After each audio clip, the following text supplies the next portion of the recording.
వరంగల్లో మంత్రి కేటీఆర్ పర్యటన సందర్భంగా ఫ్లెక్సీల రగడం మళ్లీ మొదలైంది. MLA Nannapaneni Narender versus mayor గుండు సుధారాణి పోటాపోటీగా ఫ్లెక్సీలు ఏర్పాటు చేశారు. కొంతమంది గుర్తు తెలియని వ్యక్తులు డిప్యూటీ మేయర్ ఫ్లెక్సీలు తొలగించారు. ఎంపీ వర్దిరాజు రవిచంద్ర ఫ్లెక్సీలపై మరో వర్గం ఫ్లెక్సీలు కొడుతుండగా కార్యకర్తలు అడ్డుకున్నారు. కొన్ని చోట్ల ఎమ్మెల్యే ఫ్లెక్సీలు గుర్తు తెలియని వ్యక్తులు చించేశారు. దీంతో వరంగల్లో ఉద్రిక్త వాతావరణం నెలకొంది. గోపి డిజిటల్లో తీసుకున్నాం. ఎవరిది ఇది? ఎవరు నీకు ఎవరు ఫోన్ చేసిండు కట్టమని? ఆయన ఎవరు? ఎవరి పిఏ? నన్నపేట నరేందర్ అన్న వాళ్ళ పిఏ. మరి ఆల్రెడీ ఉన్నదన్నా అని చెప్పేసి నువ్వు చెప్పలేదా? ఫ్లెక్సీ ఇంటికంటే డైరెక్ట్ అటే పోయినా, అటే పోయి తీసుకొని ఇటు వచ్చిన. ఇప్పుడే తీసుకొని ఇటు వచ్చినావు. ఇక ఈ ఫ్లెక్సీ వార్కి సంబంధించి మరింత సమాచారం మా కరెస్పాండెంట్ తిరుపతి ఫోన్ లైన్ ద్వారా అందిస్తారు. తిరుపతి,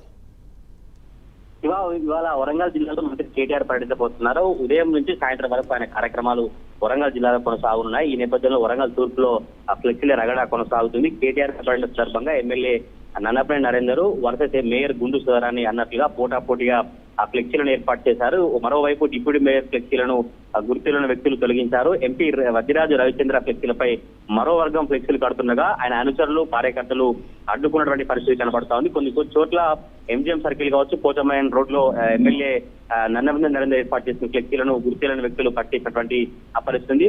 వరంగల్ తూర్పు నియోజకవర్గంలో నిన్న కూడా ఈ ఫ్లెక్సీ వార్ అయితే కొనసాగుతుంది. వరంగల్ తూర్పు నియోజకవర్గంలో బహునాయకత్వం ఒక ఎమ్మెల్యే, ఎంపీ, ఎమ్మెల్సీ, మేయర్ ఉన్నారు. వీళ్ళంతా కూడా ఎవరి వర్గానికి సంబంధించి వారి నేతలు ఆ ఫ్లెక్సీ ఏర్పాటు చేసినటువంటి పరిస్థితి. ఈ నేపథ్యంలోనే కొంత ఫ్లెక్సీ వారు కొనసాగుతుంది.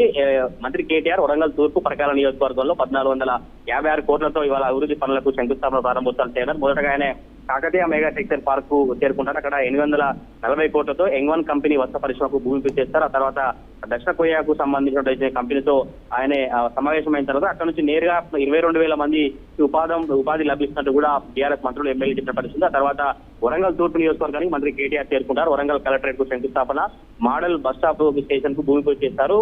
దేశాయపేటలో జర్నలిస్టులకు డబుల్ బెడ్రూమ్ ఇళ్ల పంపిణీ, వర్కింగ్ ఉమెన్ హాస్టల్ కు శంకుస్థాపన చేస్తారు. ఆ తర్వాత వరంగల్ తూర్పు MLA Nannapaneni Narender MLA camp office లో ప్రారంభిస్తారు. నియోజకవర్గం మొత్తం మీద 618 కోట్లతో ఇవాళ పలు అభివృద్ధి కార్యక్రమాలకు శంకుస్థాపన ప్రారంభోత్సవాలు చేయనున్నారు. ఆ తర్వాత సాయంత్రం ఓసిటీ గ్రౌండ్ లో వరంగల్ తూర్పు నియోజకవర్గ బీఆర్ఎస్ పార్టీ బహిరంగ సభ జరగబోతుంది. ఈ బహిరంగ సభకు సంబంధించి 50,000 మందిని సమకూర్చారు. ఇప్పటికే ఏర్పాట్లకు సంబంధించి ఎమ్మెల్యే నరేందర్ కావచ్చు, మంత్రి ఎర్రబెల్లి దయాకర్రావు, స్థానిక కార్పొరేటర్లంతా కూడా ఏర్పాటు చేసినటువంటి పరిస్థితి కనబడుతుంది. వరంగల్ తూర్పు కావచ్చు, వరంగల్ నగరం మొత్తం కూడా గులాబీ జెండాలతో ముత్తబడిన పరిస్థితి. కేటీఆర్ పర్యటన సందర్భంగా సాయంత్రం 3 గంటల నుంచి రాత్రి 8 గంటల వరకు నర్సంపేట రూట్ ను అధికారులు మళ్లించినటువంటి పరిస్థితి. వరంగల్ పర్యటన నేపథ్యంలో కూడా అసలు ఎప్పుడు ఏం జరుగుతుంది, తూర్పులో ఫ్లెక్సీ వార్ కావచ్చు, చాలా మంది నేతలు ఉన్నారు, ఎటువంటి ఘటనలు చోటు చేసిన ఉత్సాహం కొనసాగుతుంది.